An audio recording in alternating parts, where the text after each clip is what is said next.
নমস্কার বন্ধুরা, আবার চলে এসেছি তোমাদের জন্য নতুন একটা রেসিপি নিয়ে। আজকে বানিয়েছি আমি একটা গরম ভাতে সুস্বাদু একটা রেসিপি। ঠিক আছে, তো আমি একটা কড়াই নিয়েছি, কড়াই নেওয়ার মধ্যে ওর মধ্যে দিলাম সরষের তেল। তো সরষের তেল যখন দেখছি গরম হয়ে গেছে, ওর মধ্যে দিলাম একটু কালো জিরে। তো কালো জিরে দেওয়ার পর ওর মধ্যে দুটো কাঁচা লঙ্কা কেটে কেটে ওর মধ্যে দিয়ে দিচ্ছি। তো দেওয়ার পর দেখছি আমি গরম হচ্ছে, মানে যত গরম হবে তত সেন্ট, একটা কালো জিরে যেন একটা সেন্ট বেরোয় যায়। ঠিক আছে, তো ওটা যখন গরম হচ্ছে, গরম হওয়ার পর ওর মধ্যে একটু নাড়াচাড়া হালকা করে দিচ্ছি। তো নাড়াচাড়া করতে করতে দেখতে পাচ্ছ বন্ধুরা, কালো জিরাটা একটু সেন্ট বেরিয়ে গেছে।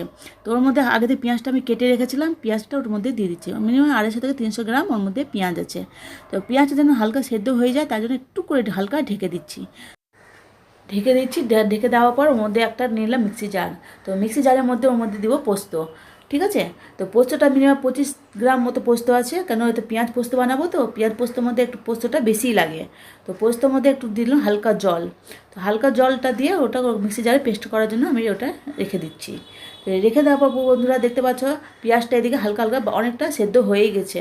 তো সেদ্ধ হয়ে যাওয়ার পর ওটা হালকা করে নাড়াচাড়া করে নিচ্ছি।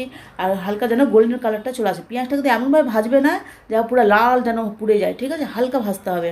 ওর মধ্যে দিলাম স্বাদ মতো লবণ। তোমার যেমন লবণ টেস্ট পছন্দ করো ওইভাবে তোমার লবণটা দেবে। ঠিক আছে, তো আমি লবণ দিলাম, স্বাদ মতো লবণ দিয়েছি, একটু দিলাম হলুদের গুঁড়ো। তো হলুদের গুঁড়ো দেওয়ার পর ওর মধ্যে একটু নাড়াচাড়া করে নেব। ঠিক আছে, তো এখন নাড়াচাড়া দিয়েছে আর হালকা করে দিলাম চিনি। ঠিক আছে, চিনি না দিলে স্বাদটা ব্যালেন্স হয় না। তো অবশ্যই কিন্তু চিনিটা দিবে অল্প করে। ঠিক আছে, তো এবার আমি ওটাকে ভালো করে নাড়াচাড়া করে নিচ্ছি। নাড়াচাড়া করতে করতে দেখছি অনেকটা সেদ্ধ হয়ে গেছে আর ভাজা ভাজা হয়ে গেছে। তো উপর থেকে দিলাম একটু গুঁড়ো লঙ্কা। তো কাশ্মীরি গুঁড়ো লঙ্কা দিলে কালারটা খুব সুন্দর আসে, তাই জন্য কাশ্মীরি গুঁড়ো লঙ্কাটাই আমি বেশি ব্যবহার করি। আর দিলাম জিরা গুঁড়ো। তো ভাজা জিরা গুঁড়োটাও হালকা করে দিয়ে দিচ্ছি। ঠিক আছে, বেশি কিন্তু মশলা দিবে না, বেশি মশলা দিলে খেতে ভালো লাগবে না। তো আমি হালকা অল্প অল্প করে সব কিছুই দিয়েছি। তো দিয়ে একটু ঢেকে দিলাম যেন আরও একটু যেন সেদ্ধ হয়ে যায়। পেঁয়াজটা যেন একটু কাঁচা কাঁচা আছে, তাই জন্য পেঁয়াজটা একটু সেদ্ধ করার জন্য একটু ঢেকে দিচ্ছি। তো এইদিকে দেখছি মিক্সি জারে পোস্তটা পেস্ট অনেকটা হয়ে গেছে। তো প্রথমে পোস্তটাই বেটে নিচ্ছি, কেন পোস্তটা মিক্সি জারে না বাটলে তো ওটা আমার হয় না, মানে গুঁড়োটা হয় না। ঠিক আছে, তো এবার দিলাম 4টে লঙ্কা। তোমার যেমন ঝাল খাবে ওইভাবে লঙ্কাটা দিবে। ঠিক আছে, তো দেওয়ার পর ওতে একটু দিলাম টমেটো। তো টমেটো আর্ধেকটা টমেটো দিয়েছি, টমেটো দেওয়া আবার পেস্ট করার জন্য ওটা রেখে দিলাম। এইদিকে দেখছি পেঁয়াজটা আবার ভাজা ভাজা হয়ে গেছে, কারণ বেশি ভাজবো না, কারণ বেশি ভাজলে পুড়ে যাবে। তো এবার দেখতে পাচ্ছি হালকা লালও হয়ে গেছে। এদিকে মশলাটাও এদিকে দেখছি পেস্ট হয়ে গেছে। তো মশলাটা ওর মধ্যে দিয়ে দিচ্ছি। ঠিক আছে, তো সামান্য জল দিলাম, কেন দেখছি মশলাটা অনেকটা ঘন হয়ে গেছে, তাই জন্য অল্প করে জল দিয়ে ওর মধ্যে মশলাটা ঢেলে দিচ্ছি। তো ঢেলে দেওয়ার পর একটু নাড়াচাড়া আবার করব। ঠিক আছে, একটু দেরি আছে আর হালকা জল দিয়েছি। তো হালকা জল দিয়ে একটু ভালো করে একটু নাড়াচাড়া করে নিচ্ছি। তো নাড়তে নাড়তে দেখতে বন্ধুরা একটু তোমাদের সঙ্গে কথা বলে নিই।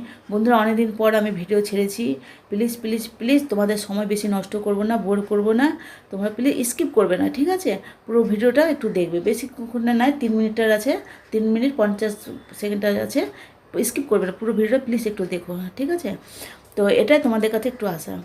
তো অনেকদিন পর ভিডিও ছেড়েছি বন্ধুরা, প্লিজ একটু দেখো। ঠিক আছে, তো একটু দেখতে পাচ্ছ যে পেঁয়াজ ভাজাটা হয়ে গেছে, অনেকটা ঘন হয়ে গেছে। ঠিক আছে, একটু মানে তেলটা নিয়ে কাছ থেকে তেলটা ছেড়ে দিচ্ছে, নিয়ে গায়ে একটা তেলটা লেগে থাকে, তেলটা ছেড়ে দিচ্ছে। এখন ভাজতে ভাজতে এতটা ঘন হয়ে যাবে, মানে কী বলবো বন্ধুরা, এই ভাত মানে পেঁয়াজ পোস্তটা এত সুন্দর গরম ভাতের সঙ্গে তোমরা খেয়ে দেখবে, এত সুন্দর টেস্ট লাগবে, তোমাকে আর কিচ্ছু লাগবে না খেতে। ঠিক আছে, তো হালকা করে আমি উপর থেকে কাঁচা তেল দিলাম যেন সেন্টটা আরও বেড়ে আছে। দেখতে পাচ্ছ দেখতে কত সুন্দর খেতে, গরম ভাতে তো অসাধারণ খেতে লাগে বন্ধুরা।